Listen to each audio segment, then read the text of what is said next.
Olá, muito bom dia, sejam muito bem-vindos a mais um programa Manhã Viva. E o tema do nosso programa hoje vai ser Crê sempre no amor. Santa Isabel da Trindade é de quem vamos falar. E hoje vamos estar à conversa com António Machado, professor de Educação Moral e Religiosa e autor de diferentes livros. É portuense, formado em Contabilidade e Administração, licenciado e mestre em Ciências Religiosas. Tem uma pós-graduação em Música Sacra e uma pós-graduação em Gestão de Bibliotecas Escolares e é um estudioso da vida carmelita.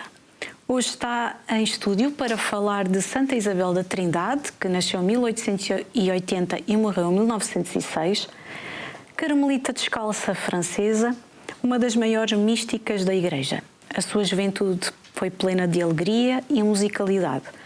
A profundidade da sua fé, a sua relação de intimidade com o Deus Uno, Trino e a sua maturidade espiritual que a coloca ao nível dos doutores da Igreja. São joias que urge, descobrir. A sua mensagem é profundamente atual e a sua vida um estímulo aos jovens e menos jovens a seguir a vida do amor, da adoração e do louvor à Santíssima Trindade, levando-os a experimentar, como ela, o céu na terra. Então eu desde já, agradeço ao António Machado, atualmente também a desempenhar a função de professor bibliotecário, E dou já as boas-vindas. Muito obrigado por estar aqui, por falar sobre Santa Isabel da Trindade, sobre este tema de crer no amor. Muito bem-vindo. Obrigado. E como é habitual no nosso programa, eu entrego este momento de oração ao António que vai rezar, rezar por este programa, trazendo exatamente um escrito, em forma de oração, se podemos dizer assim, de Santa Isabel da Trindade. Sim, é uma das orações mais conhecidas dela, uma belíssima oração, que tem uma certa musicalidade e que é uma oração de adoração e louvor à Santíssima Trindade. Vou apenas ler um pequeno excerto. Sim. Ó meu Deus, Trindade que eu adoro, ajudai-me a esquecer-me inteiramente para me fixar em vós. Imóvel e pacífica, como se a minha alma estivesse já na eternidade. Que nada possa perturbar a minha paz, nem fazer-me sair de vós, ó meu imutável, mas que cada minuto me leve mais longe na profundeza do vosso mistério. Pacificai a minha alma, fazei dela o vosso céu, a vossa morada amada e o lugar do vosso repouso. Que nunca aí eu vos deixe só, mas que esteja lá inteiramente, toda acordada em minha fé, perfeita adoradora, toda entregue à vossa ação criadora. Então, assim fazemos destas palavras as nossas para que possamos, com aquilo que o António vai trazer sobre esta santa, podermos também fazer essa experiência, com Deus, com esta santa tão próxima de Deus, e dos homens. Então, vamos falar exatamente sobre a vida e a mensagem de Santa Isabel da Trindade, uma santa que transcende os limites da sua época, escrevendo sobre o amor divino e a união com Deus. Através da leitura de pensamentos retirados dos seus escritos espirituais, podemos compreender como o amor é central na nossa vida espiritual. António, então, o que o levou a escrever sobre Santa Isabel da Trindade? Primeiro, uma paixão pessoal que tenho com Isabel da Trindade, que conheci na minha adolescência. Eu conheci Isabel da Trindade, ouvi falar dela pela primeira vez, precisamente no ano da sua beatificação, em 1984. Eu estava no início da minha adolescência e fiquei cativado, primeiramente, pela sua fotografia. Ainda não sabia nada, quase nada sobre a vida dela, muito menos dos seus escritos, na altura, mas fiquei fascinado com a fotografia, porque apesar da fotografia ser algo estático, eu conseguia perceber no olhar dela uma profundidade e um olhar que estava mergulhado no infinito de Deus.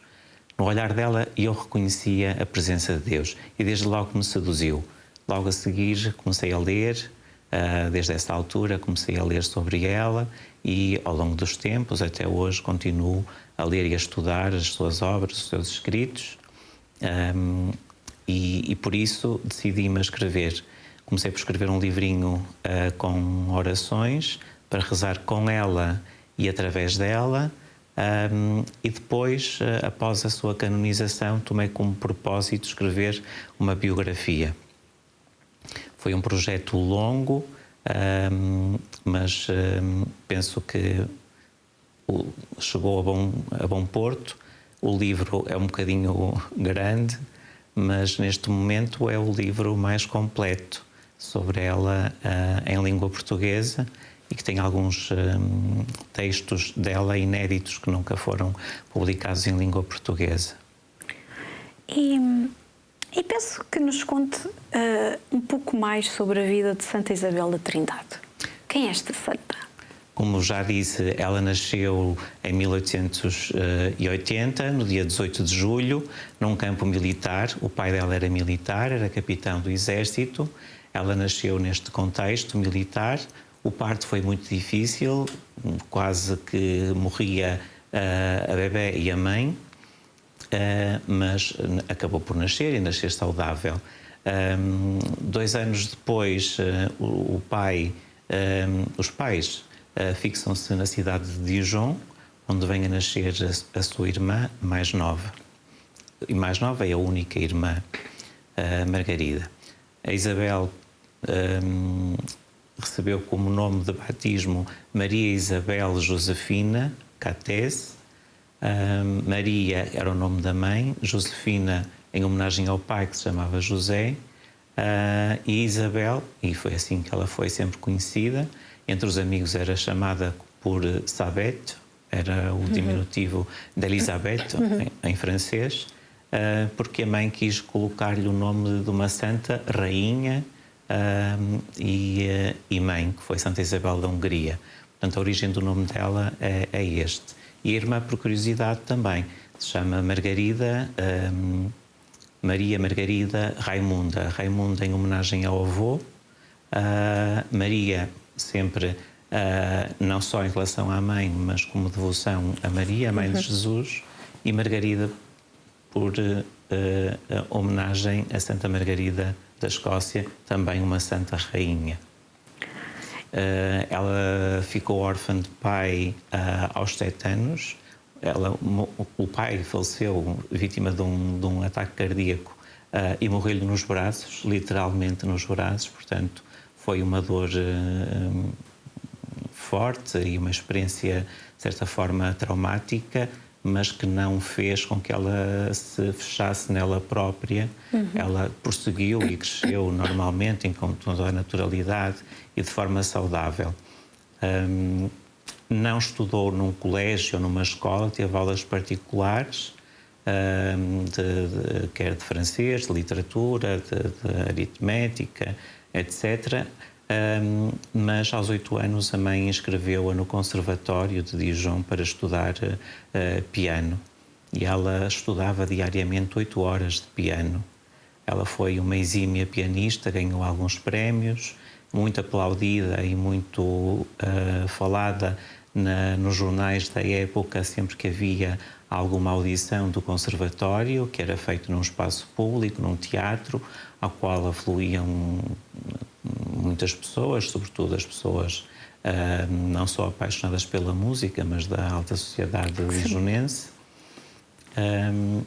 Aos 7 anos, ou por volta dos 7 anos, mais ou menos 8 anos, ela, de uma forma quase infantil, mas junto de um padre que era amigo de família, ela confidencia-lhe que queria ser religiosa. Poderia ser um ímpeto infantil, mas a verdade é que aquela ideia foi-se consolidando à medida que foi crescendo. Aos 14 anos decide fazer um voto de virgindade particular e aí ela sente algo no seu interior que lhe diz que a sua vocação era no Carmelo. Ela, a mãe e a irmã viviam muito perto do Carmelo. Ela, da janela do quarto, via os muros altos da clausura do Carmelo. A própria mãe tinha um interesse muito particular por Santa Teresa d'Ávila, a fundadora dos Carmelitas Descalços, e, portanto, ela teve este contacto mais ou menos direto, mas não foi pelo contacto, foi sentindo interiormente que Deus a chamava ao Carmelo. Teve que lutar com alguma resistência da mãe, até que a mãe finalmente autoriza que ela entrasse no Carmelo apenas aos 21 anos, que era quando completasse a sua maioridade. Entretanto, tentou que ela se dissuadisse desta vocação, queria que a filha casasse com um bom partido, e ela teve, de facto, um bom partido que lhe pediu, que pediu a mão dela em casamento à mãe, um médico afamado de Dijon, mas ela recusou porque o seu coração já estava entregue completamente a Deus e, portanto, ela não o poderia entregar a mais ninguém. Entrou aos 21 anos no Carmelo, no dia 2 de agosto de 1901, e morreu em 1906, no dia 9 de novembro. Foi um período curto, mas fecundo no Carmelo. Mas antes de entrar no Carmelo é muito curioso, porque ela já vivia como verdadeira carmelita. Esta vida de interioridade, esta vida de adoração, de oração contínua, ela já o vivia no mundo, como jovem, realizando todas as atividades normais e naturais, quer da juventude, quer do meio social ao qual pertencia. Portanto, ela era, e a mãe dela tinha uma rede de amigos muito grande, pessoas amigas de classes muito abastadas, eram muitas vezes convidadas para festas, para soirées, nas quais era sempre convidada para tocar piano. Ela dançava, ela tocava, mas viajou muito com a mãe e com a irmã, tinha muitos amigos, mas havia sempre algo nela que todos reconheciam que era especial. Ela vivia, ela conseguia fazer tudo e viver no meio do mundo sem estar apegada ao mundo. Vestia-se muito bem, era muito elegante, sempre conforme a moda ditada de Paris, muito bem penteada, era muito elegante.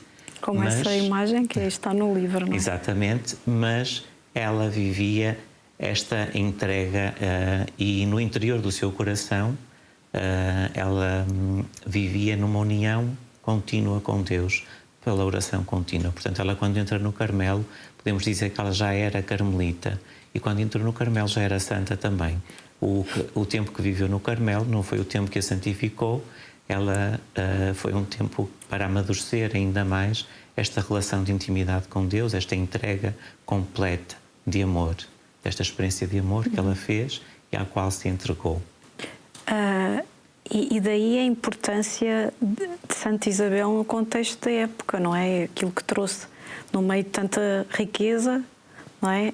Ela conseguir estar no mundo sem ser do mundo, não é? Sim, ela não era propriamente rica, pertencia à alta burguesia. Depois, após a morte do pai, a família viveu com algumas dificuldades materiais, mas sempre tendo um nível de vida bastante razoável. Mas sim, de facto, e sobretudo é muito curioso porque a mãe dela, que era uma mulher extremamente religiosa, mas muito influenciada pelo jansenismo, muito dada aos escrúpulos e com algumas dúvidas sobre esta confiança que nós devemos ter na misericórdia divina. E a filha, apesar do contexto da mãe, ela faz um percurso talvez inverso, não é? Porque ela mergulha nesta onda de amor, porque percebe que Deus é amor, que a ama e que neste amor ela encontra asas para mergulhar na misericórdia divina e entregar-se à sua providência. Portanto, ela distingue-se um bocadinho daquilo que se vivia também na época, a nível religioso, a nível espiritual, a nível devocional. Portanto, ela não era tanto de devoções, mas era muito desta oração contemplativa, como Santa Teresa a definiu. Sim. Este trato de amizade com quem sabemos que nos ama, não é? Estar a sós com Deus. Portanto, ela gostava da solidão, não que ela não gostasse de estar com os amigos, porque tinha uma grande capacidade de fazer amizades, de se relacionar com os outros, mas em tudo ela encontrava a presença de Deus. As montanhas que a deliciavam, o mar, quando ela via o mar, a natureza. Quando ela contemplava todas estas obras de Deus, ela mergulhava ainda mais em Deus. Portanto, para ela, nada era motivo para se afastar de Deus, pelo contrário, tudo a levava a Deus. Esta é uma experiência, de certa forma, um bocadinho inovadora para o tempo em que ela viveu, o contexto eclesial em que ela viveu, sim. E diante desse contexto diferente, não é, da sua relação com Deus, não é, que era diferente daquilo que era na época, e entendia o amor de Deus como misericórdia, como o que acabou de trazer, quais os conselhos que dava aos seus amigos através das suas cartas e qual a relevância dos seus escritos para a humanidade de hoje? Chegaram até nós 300 e tal cartas de Isabel da Trindade, provavelmente muitas perderam-se. Sabemos, por exemplo, que uma grande amiga dela, a Maria Luísa Alô, não se conservam praticamente cartas nenhumas dela. Portanto, e é pouco provável que ela não tenha escrito, com certeza que escreveu, mas a amiga queimou as cartas. Portanto, as que nos chegaram são 300 e tal, são mais de 3 centenas de cartas, e nestas cartas, as cartas são muito ricas. Ela dá muitos conselhos, não só partilha a sua própria experiência espiritual, como dava vários conselhos aos amigos, e sobretudo depois, já na reta final da sua vida, ela dá muitos conselhos à irmã. A irmã que entretanto casou com um banqueiro, ela só conheceu as duas sobrinhas mais velhas, portanto a irmã era uma mulher casada, era mãe, mas ela vai, de certa forma, exercer um ministério como uma diretora espiritual da irmã, e vai dar muitos conselhos para que ela viva centrada também neste amor de Deus e centrada em Deus pela oração. Só conseguimos chegar a experienciar este amor de Deus entregando-nos a Ele, e a forma de o fazer é através da oração. A oração contemplativa, portanto, ela diz para aproveitar todos os momentos do seu dia, nas suas tarefas, no cuidado das filhas, para fazer silêncio no interior da sua alma, porque a alma é habitada por Deus. Este Deus que é Trindade, que é comunhão, habita-nos. E, portanto, não precisamos de fazer grandes movimentos, basta entrar dentro de nós próprios. Esta foi a experiência dela. A experiência desta inabitação trinitária na nossa alma. E como ela fez esta experiência, ela também aconselha os outros, dá conselhos sobre a oração, sobre a confiança que devemos ter no amor misericordioso, as vantagens de procurar cumprir a vontade de Deus, de se deixar guiar pela providência divina. Todos estes conselhos estão presentes nas suas cartas. E hoje, cada vez que eu leio as cartas dela, e esta é a experiência de outras pessoas com quem eu já falei também, cada carta dela é como nós podemos pegar numa carta dela e a carta parece que está dirigida a nós. Todos nós podemos pegar e ler as cartas dela, e as cartas dela têm uma atualidade profunda, e estamos a ler e podemos nos colocar na pele do destinatário, e os conselhos que ela dá são extremamente úteis para nós também. Para além disso, ela deixou várias poesias, embora não tenham grande qualidade literária, mas refletem esta experiência de Deus. Tem umas notas íntimas, nas quais se encontra esta oração, a elevação à Santíssima Trindade, que ela escreveu numa noite quando chegou à cela. Sentou-se no chão da cela, e eu tive a felicidade de estar na cela dela. E à luz de um candeeiro de petróleo, ela escreveu esta oração de uma só vez, uma oração cheia de musicalidade. Nota-se que à arte, à musicalidade, à música, que ela, quando entrou para o Carmelo, teve que abdicar. Naquele tempo era assim. Ela nunca mais pôde tocar piano, mas estava presente esta musicalidade, este ritmo na oração, que é uma oração belíssima, uma das mais belas que nós temos ao nível da escrita mística e espiritual. E depois deixou-nos alguns tratados espirituais maiores, todos eles escritos nos últimos meses de vida. Ela já muito doente, ela sofreu muito nos últimos meses de vida, morreu com uma doença então incurável, que foi minando e destruindo o seu organismo até levar à morte. Praticamente morreu também de fome, porque ela já não conseguia ingerir alimento nenhum. E é precisamente desde agosto até novembro que ela vai escrever os grandes tratados espirituais. Um deles dedicado à irmã. Ela já estava a prever a sua morte prematura e que queria deixar uma lembrança para a sua irmã, e fez um escrito como se fosse um retiro para a irmã, com meditações para todos os dias, durante 10 dias. Mas ela própria vai escrever, a pedido da prioresa, o seu último retiro. As carmelitas fazem um retiro anual pessoal durante 10 dias, e ela vai registar as suas meditações. Ela própria escreve que é o último retiro, é como se fosse um noviciado para entrar no céu. E depois ainda vai escrever mais 2 escritos, um dedicado a uma amiga e outro dedicado à prioresa, a Madre Germana de Jesus. Ela é contemporânea de Santa Teresinha, portanto, ela leu a primeira edição da História de uma Alma.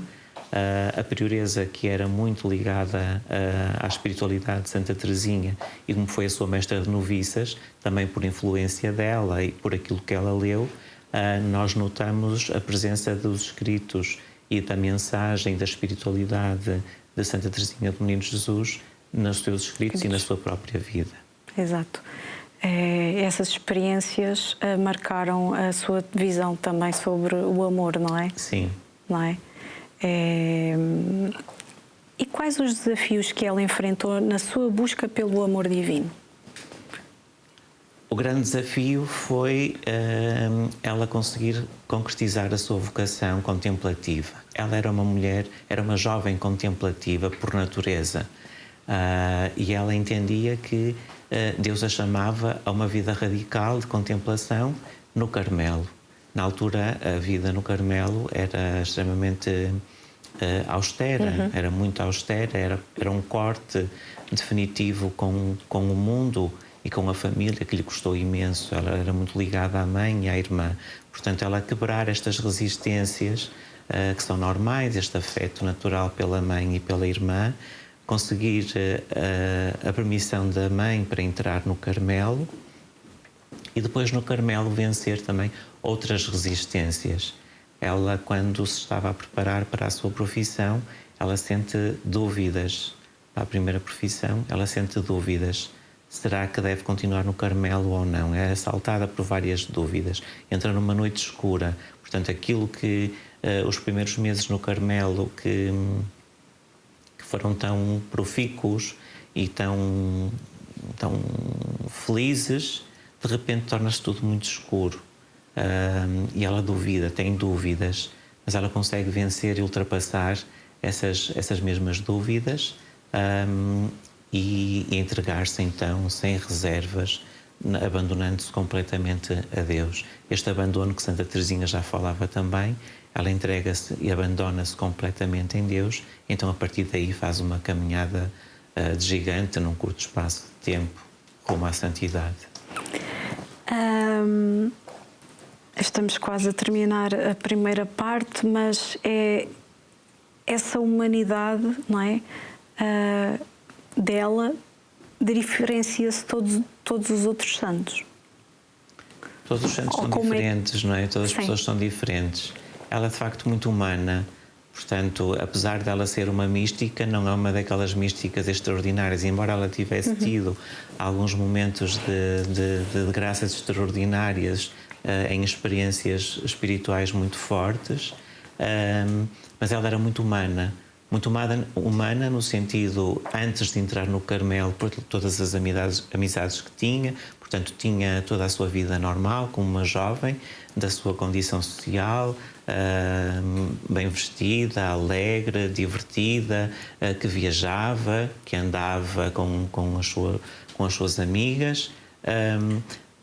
No Carmelo, esta humanidade não se perdeu, pelo contrário, não é? Ela continua muito ligada à família, aos amigos, às tias, que não voltou a ver, mas continua muito presente esta humanidade nela, este cuidado de querer para os outros, muito agradecida, muito reconhecida, sempre, muito grata.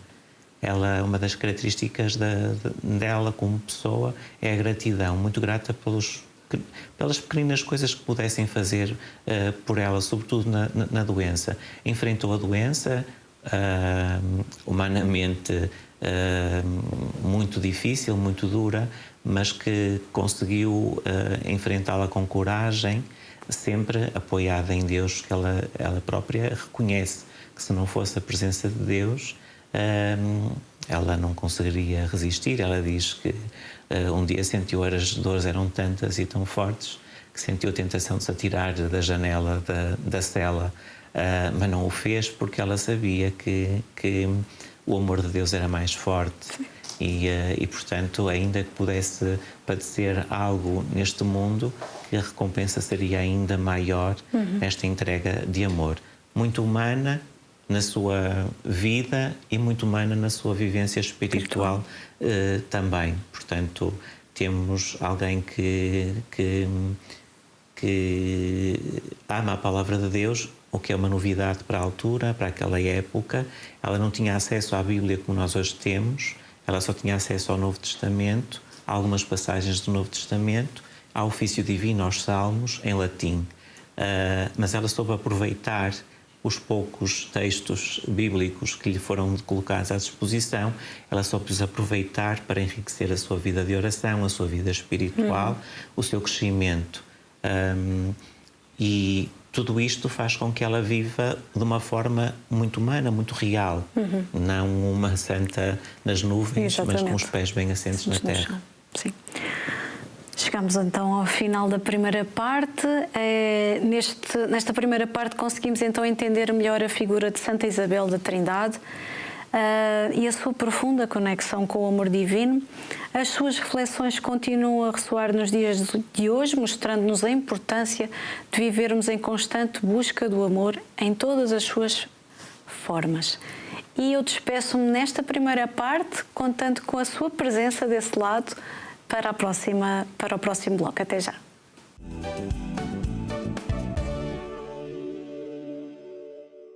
Muito bem-vindos então a esta segunda parte do Manhã Viva.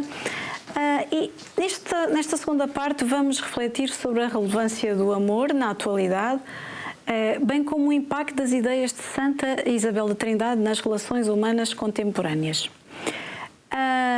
A pergunta sobre como podemos viver o amor no dia-a-dia é essencial para a nossa realização pessoal e espiritual. Mas antes de seguirmos aqui para esta nova vertente aqui do nosso tema, estávamos aqui a falar, enquanto estávamos no intervalo, sobre a capa do livro, não é? Do crer sempre no amor. E estava-lhe a perguntar, este livro deve ter dado imenso trabalho a fazer.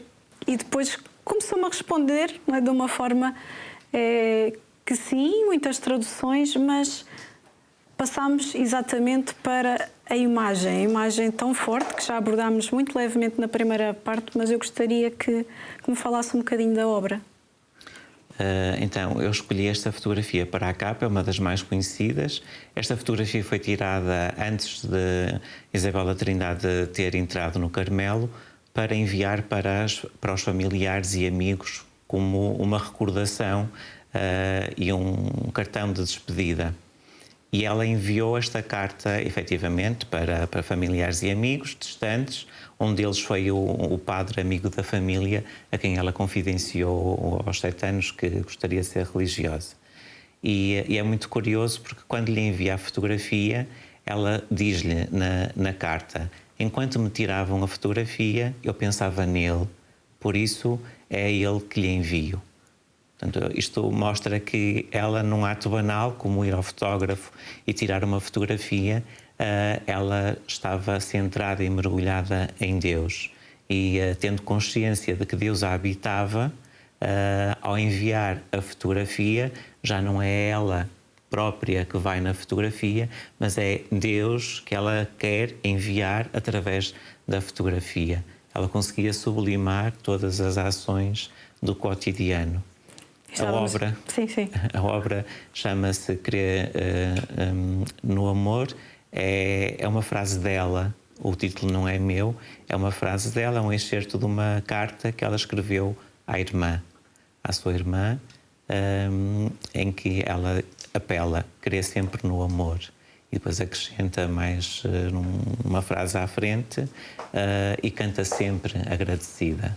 Portanto, que a irmã permanecesse sempre nesta alegria, de se sentir amada por Deus, para que não deixasse de acreditar no amor, porque por amor fomos criados e para o amor voltamos um dia. Como diz São João da Cruz, no final da vida seremos julgados pelo amor. E é isso mesmo que conta, na verdade. Sim, e contemplamos aqui o seu olhar, não é? Qual o António ficou muito cativado, não é? Sim, é um olhar de Deus. Sim, de Deus, sem dúvida. António, na sua opinião agora, como é que o conceito de amor mudou ao longo do tempo? Agora trazendo aqui um bocadinho desta santa para a atualidade, em relação ao amor. Em primeiro lugar, o amor é fundamental, não é? Nós não podemos viver sem amar e sem sermos amados, seja qual for o tipo de amor. É algo essencial. Nós podemos sobreviver, mas viver em plenitude sem amor não o podemos. Do ponto de vista cristão, o amor é o centro da mensagem de Jesus, não é? Ele deixou-nos como herança o mandamento novo: amai-vos uns aos outros como eu vos amei. Este é o desafio maior para um cristão, amar como Jesus amou. Isto é que parece tão simples, mas é extremamente difícil, amar como Ele, amar com esta entrega total. O amor foi mudando ao longo dos tempos. Eu não sei se mudou ao longo dos tempos. Cada tempo assume características distintas. Agora, no tempo atual em que vivemos, de facto, o amor... não sei se por uma certa banalização do termo, não é? Do vocábulo amor, ou pela insegurança das pessoas, ou imaturidade humana, psicológica e espiritual, este amor de facto tende a não ser vivido em plenitude, porque o verdadeiro amor implica responsabilidade, compromisso, entrega. Exige um morrer para o meu egoísmo em favor do outro, não é? Colocar o tu à frente do eu. E isto que está implícito na mensagem cristã, hoje é algo que não é entendido no mundo. Hoje o que interessa é o eu sentir-me bem, eu estar bem, eu usufruir, eu amar e ser amado, enquanto der, mas se vierem dificuldades ou não, isto falando em termos do amor humano, de uma relação, se não estiver bem, pois partimos para outra. E o amor está algo banalizado. Não sei se há propriamente um conceito de amor diferente. O que acho é que a vivência do amor, assim, vai mudando ao longo dos tempos. E estes tempos atuais em que vivemos, claro que não é tudo mau, obviamente, isto não se podem fazer generalizações, mas infelizmente tende a haver uma certa dificuldade em assumir o amor como algo primordial e que exige algum sacrifício. Seja o amor no amor-relação, da pessoa que eu amo e que quero ter na minha vida, seja no amor ao próximo, em geral, seja no amor a Deus, que existe também este compromisso, esta adesão. Compromisso não no sentido de ter que cumprir alguma coisa ou ser forçado a alguma coisa, mas nesta entrega de mim ao outro, aos outros e ao outro com letra maiúscula, Sim. não é? Esta entrega, eu entregar-me, criar liberdade, ser livre de me entregar, não um amor de escravidão, mas exatamente um amor de liberdade e libertador. Porque na medida em que eu vivo este amor, eu vou-me libertando dos meus egoísmos, das minhas autossuficiências e vou conseguir, quer doar-me aos outros, doar-me a Deus e deixar que os outros me amem e que Deus me ame. Esta também é uma dificuldade, é deixar que Deus nos ame, não é? Sim. Deus nos ame, porque se deixarmos que Ele nos ame e se formos transformados pelo seu amor, pois com certeza que viveremos mais felizes. Não se pode, do ponto de vista cristão, teológico, não é? Nós não podemos viver em plenitude e não podemos amar os outros se não amarmos a Deus. Mas também é impossível amar a Deus se não amarmos os outros. Sim. É esta dupla relação, não é? Esta horizontalidade e verticalidade do amor. Para amar bem e melhor, eu tenho que amar a Deus para amar os outros e só amando os outros é que eu posso amar a Deus. É como diz São João. Se eu não amo o irmão que vejo, como é que eu posso amar a Deus que não vejo? Sim. E no que nos trouxe agora, esta visão, não é? E esta vivência do amor de Santa Isabel, como é que podem ajudar na compreensão do amor nas relações modernas, que é esse compromisso, não é? Esse sacrifício, não é? Não é uma coisa propriamente light ou que se banalizou, mas é algo que se assume um compromisso com a vida dos outros, não é? E do outro, claro, não é? Porque temos que cultivar a nossa intimidade e a nossa relação de amizade com Deus, e se assim não for, também não conseguimos ser próximos e nos comprometermos com a vida do próximo, não é? Ela viveu isso, não é? Ela não se preocupava apenas consigo mesma e apenas com os interesses familiares. Sim. Ela disponibilizou-se para fazer um voluntariado, dizemos nós hoje, não é? Naquele tempo dizia-se apostolado com as crianças, os filhos das operárias da fábrica de tabaco que existia em Dijon. Ela organizou todo o patronato em que, enquanto as mães trabalhavam, as crianças estavam lá.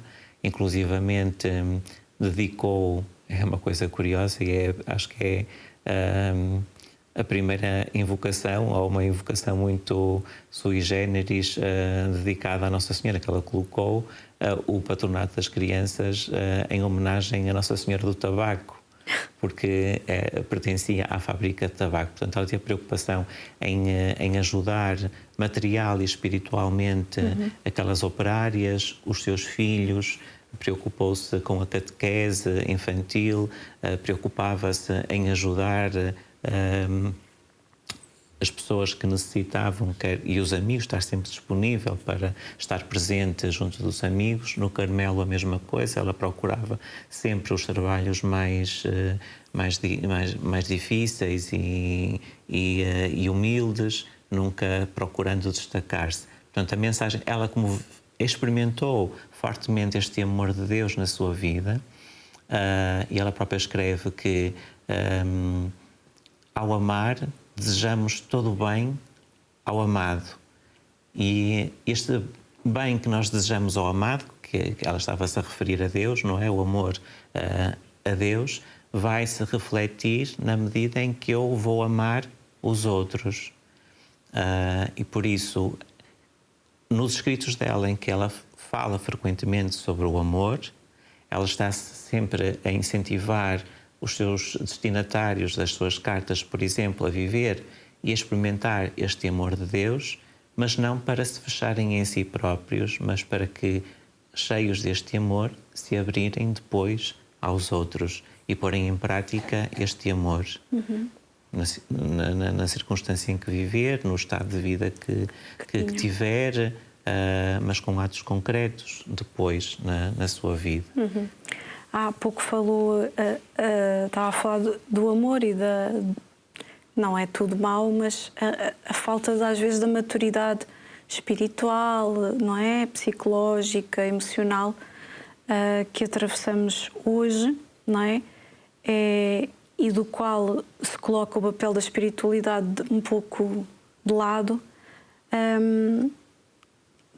Quais são exatamente os obstáculos contemporâneos que dificultam esta vivência do amor, não é? Como é que podemos cultivar o amor em tempos de crise e de tantas divisões? Primeiro de tudo, tentar estar atento ao egocentrismo e ao egoísmo que todos nós temos, não é? Não deixar que eles falem mais alto na nossa vida. Depois, algo que é muito importante e que hoje é considerado quase uma fraqueza, que é a humildade. A humildade é muito importante. A Santa Teresa de Jesus dizia que a humildade é andar na verdade.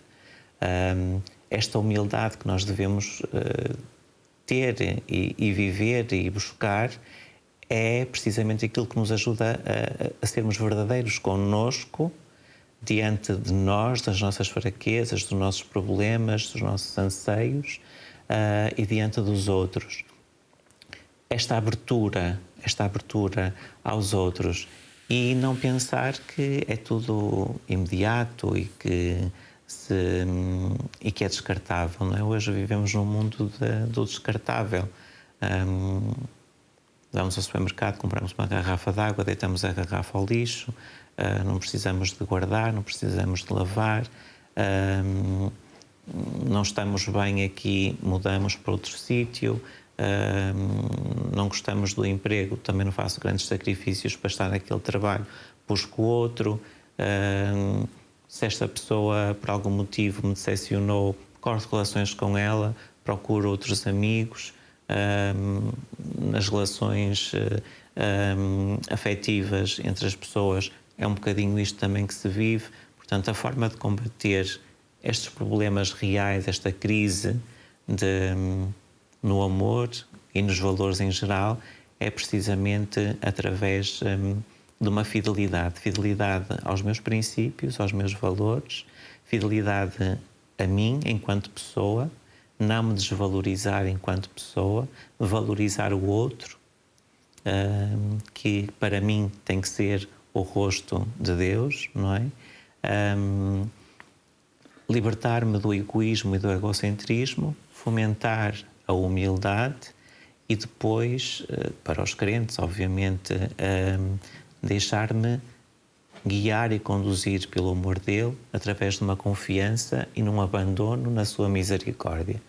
Isto são, digamos, algumas das notas temáticas dos escritos da Isabel da Trindade, e não só, porque ela depois desenvolve muito toda a questão da espiritualidade, da adoração, a oração, a inabitação da Santíssima Trindade na alma, mas são tópicos recorrentes nos seus escritos e que nos podem ajudar hoje a entender o amor e a vivê-lo de uma forma saudável e expurgado destes problemas ou destas características da sociedade em que vivemos hoje.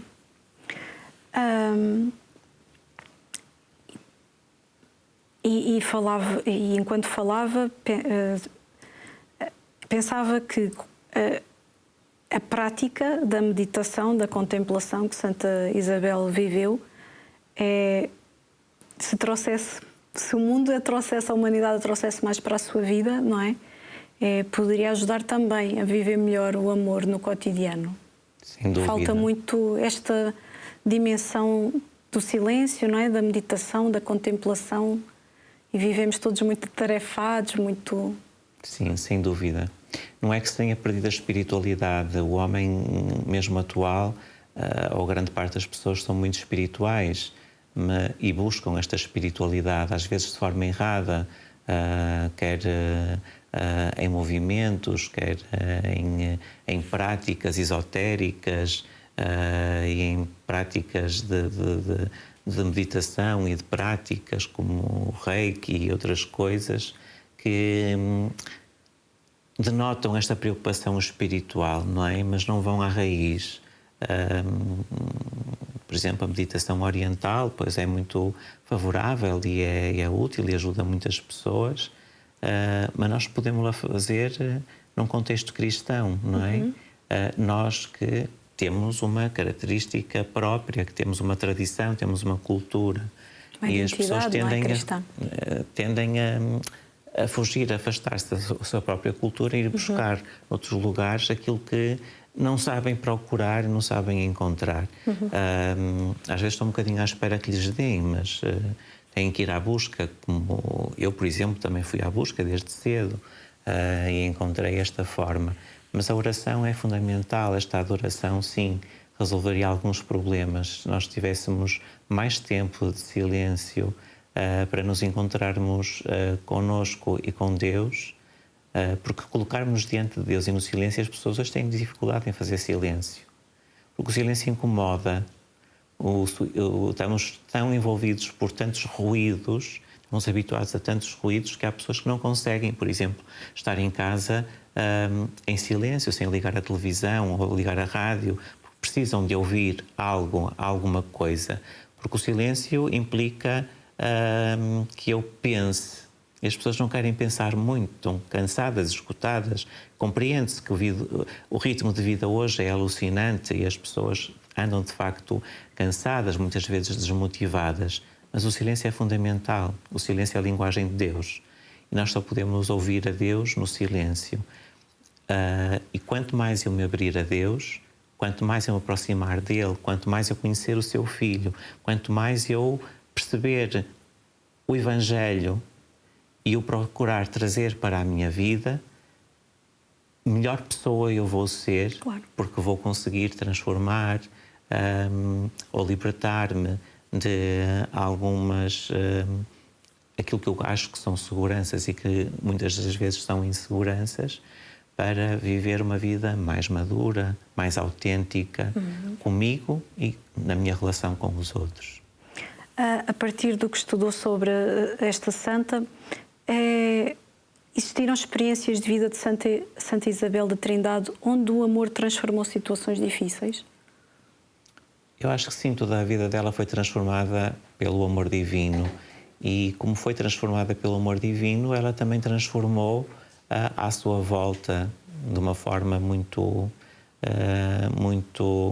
humilde, muito escondida. Ela é a santa do silêncio, é a santa da contemplação, da adoração, é a santa da palavra, da escuta da palavra. E dessa forma, nesse sentido, sim, ela foi transformando a vida dos outros. Já teve uma grande influência na irmã, por exemplo. Eu tive a sorte de conhecer 2 dos sobrinhos netos dela. Um deles ajudou-me e respondeu a uma entrevista que está publicada neste livro, com quem eu tenho falado frequentemente. E ele dizia, em relação à avó, à irmã da Isabel da Trindade, a avó nunca partilhou nada da sua relação com a irmã, nem daquilo que a irmã lhe escrevia ou lhe escreveu. Ela lia com frequência as cartas que ela lhe escreveu, portanto, ela, de certa forma, alimentava-se dos conselhos que a sua irmã lhe deu, mas era muito reservada, era muito tímida.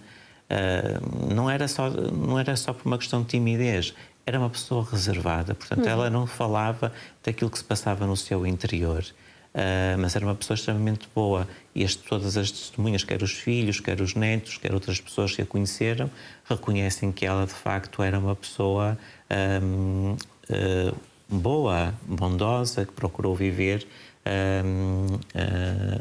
o Evangelho na sua vida. Desta forma educou os seus 9 filhos,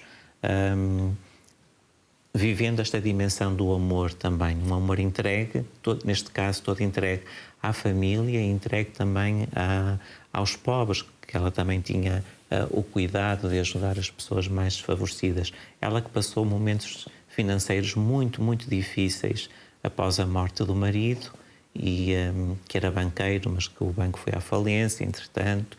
Portanto, com uma casa com 9 filhos, ela ficou sozinha com 9 filhos para cuidar, para criar, para alimentar.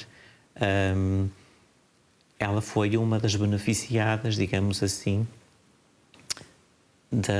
desta vivência do amor e deste ensino por parte de Isabel da Trindade. Essa transformação. Sim, e que depois acabou por continuar também nos seus descendentes, mas todas as pessoas, os amigos que conviveram com ela, transformados, perceberam, reconheciam nela algo de diferente. Há um jovem, na sua juventude, numa dessas festas dançantes, 2 rapazes comentavam entre si quando a viam a dançar: esta não é para nós. Perceberam que ela pois não iria certamente casar com nenhum deles. Este testemunho foi dado muito mais tarde por um homem que se tornou bispo, depois foi bispo na Igreja Católica, portanto seguiu o sacerdócio e foi ordenado bispo também, que confidenciou isto, portanto conheceu-a numa dessas soirées que se faziam na classe alta, digamos assim, da cidade de Dijon. Muito rapidamente, porque estamos mesmo a terminar, que lições valiosas retirou, não é, desta aprendizagem de investigação da vida de Santa Isabel, e como é que vê o futuro do amor nas relações humanas à luz do que falámos hoje? O grande ensinamento dela é precisamente esta tomada de consciência de que somos habitados por Deus.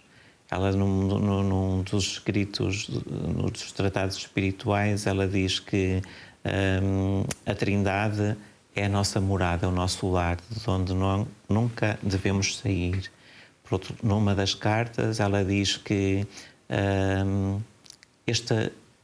saber que este amor, que este Deus é amor e quer viver em sociedade connosco. É muito curiosa esta expressão, viver em sociedade, porque Deus é comunhão, Deus é uno e trino, Pai, Filho e Espírito Santo. Portanto, há esta relação de comunhão. E este Deus que é comunhão e comunidade quer entrar em comunhão connosco, quer viver em sociedade connosco.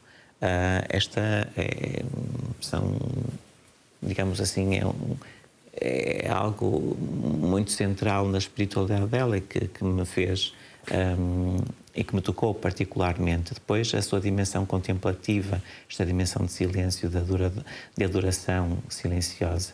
Algo que nós hoje, passado mais de um século da sua morte, nós continuamos a sentir esta presença silenciosa dela no Carmelo de Dijon.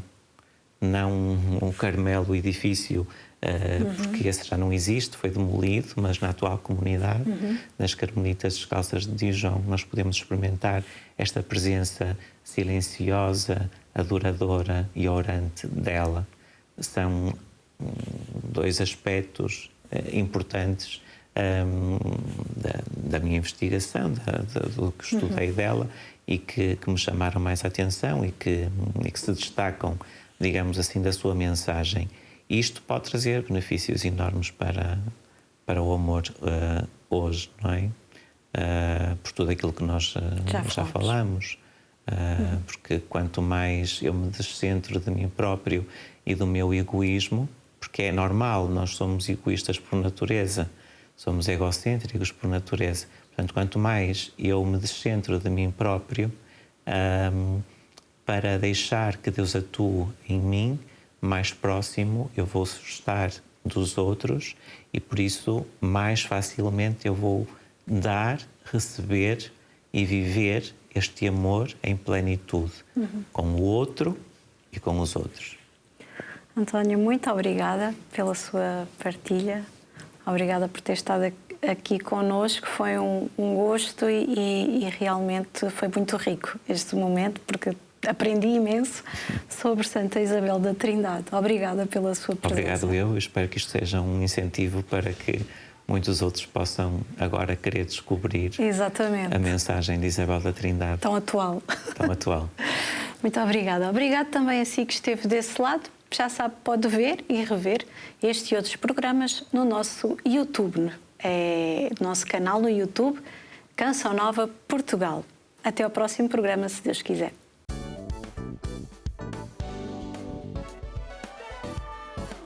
Se gostou deste programa, clique aqui na nossa playlist aqui em baixo para ver outros episódios. Se ainda não subscreveu o nosso canal do YouTube, faça-o já clicando neste botão aqui do lado e será logo o primeiro a saber todas as novidades.